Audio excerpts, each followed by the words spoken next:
Happy Meatball, and today we're going to be making mini eclairs. To make these, you'll need the following ingredients. For the shells, you need 1 cup of water, a half a cup of salted butter, 1 cup all-purpose flour, and 4 large eggs.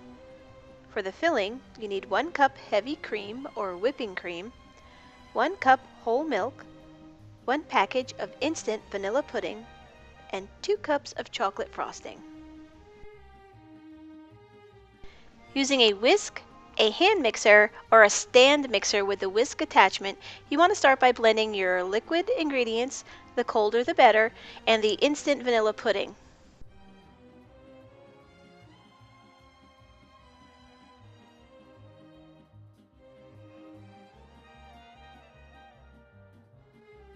At about 3/4 of the way, you're going to want to stop it, use your spatula, and scrape off the sides to make sure that every bit of it's getting used.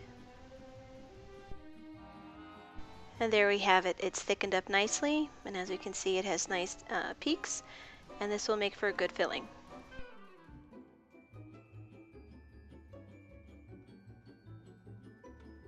Then we transfer it out of the bowl into a container to put in the refrigerator for it to set up a little bit more. You can make this a day ahead of time if you like, but prior to filling them, about an hour or so in the fridge will do just fine. By the way, now would be a good time to preheat your oven. That would be 400 degrees. And in a medium-sized saucepan, we want to go ahead and prepare the shells. And that is 1 cup of water. We want to bring that up to a boil. And we're going to add a half a cup of butter. To save a little time, I like to cut my butter into little pieces. It helps it melt a little faster.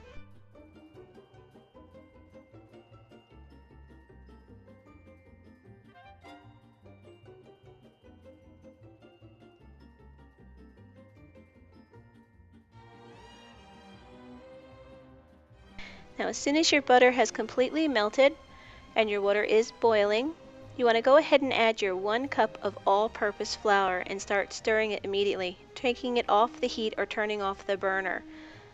You want to give it a good mix, nice blend until it turns into a dough ball, and make sure there's no flour lumps inside.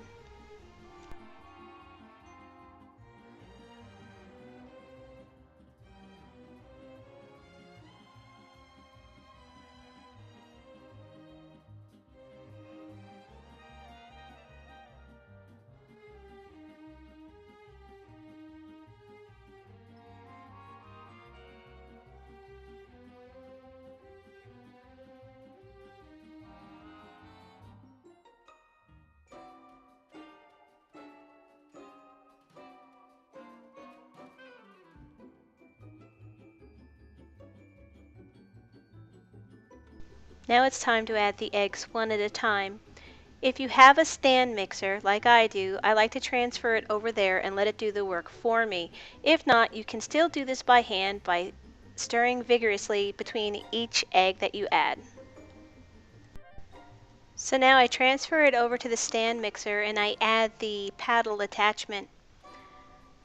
I drop in the very hot dough ball, turn it on low, and I start to add the eggs one at a time. That's 4 eggs. And wait a while before adding each egg. You want it to be well blended before you add the next one.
Again, you take a moment and scrape down the sides, just to make sure that you're getting everything mixed well.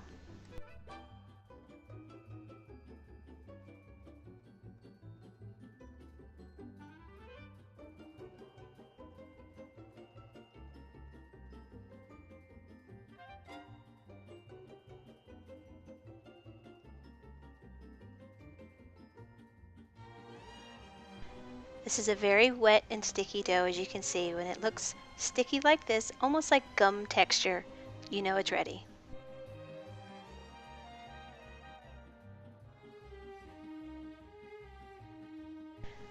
You need to use a light colored cookie sheet lined in non-stick aluminum foil or aluminum foil that's been covered in non-stick spray. The lighter the cookie sheet, the better. Darker cookie sheets tend to over-toast or burn the bottoms of your eclairs. Using a fork, we use the drop method. Doesn't have to be nice and neat. You drop them in one at a time, about golf ball size, and you can line about 6, maybe 8 onto your sheet. You don't want them to touch as they will grow twice the size. Place the shells in the center rack of a 400-degree oven for approximately 27 to 30 minutes. Do not open the door as it needs the moisture inside to bake. After they come out of the oven, you want to go ahead and place them on a cooling rack and let them cool down for about 15 to 20 minutes. They need to be room temperature before we can fill them. To fill the shells with the vanilla pudding, you can use either a pastry bag, or I like to use, this is almost like a caulking gun, but it's meant for cake decorating. I fill it with the pudding, and then I can eject it using the star tip. It makes the job a little bit easier and a lot less messier. To fill the shells with the vanilla pudding, just go ahead and poke the tip right in the top. They're very airy on the inside, and as you start to inject them, you'll feel the eclairs start to expand in your hand. You can use it as a good judgment, as when it feels a little bit stiff, you can then stop filling it. You don't want to have a blowout and blow a hole in the side.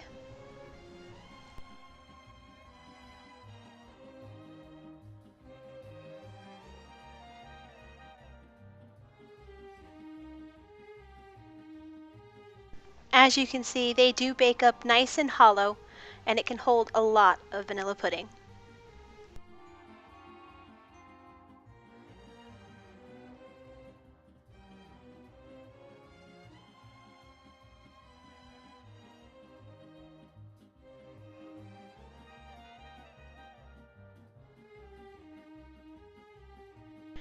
The final step is frosting. I happen to really like dark chocolate, and I don't think there's anything wrong with canned icing, so I like to use this brand. But you can use any brand, or even homemade if you like.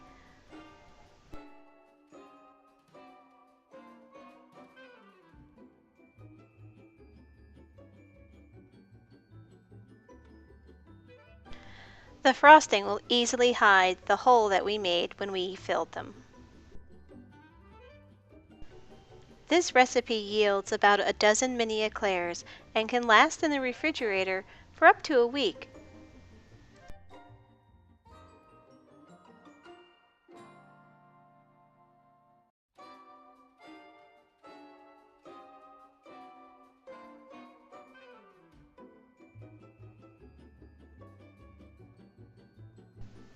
And there you have it.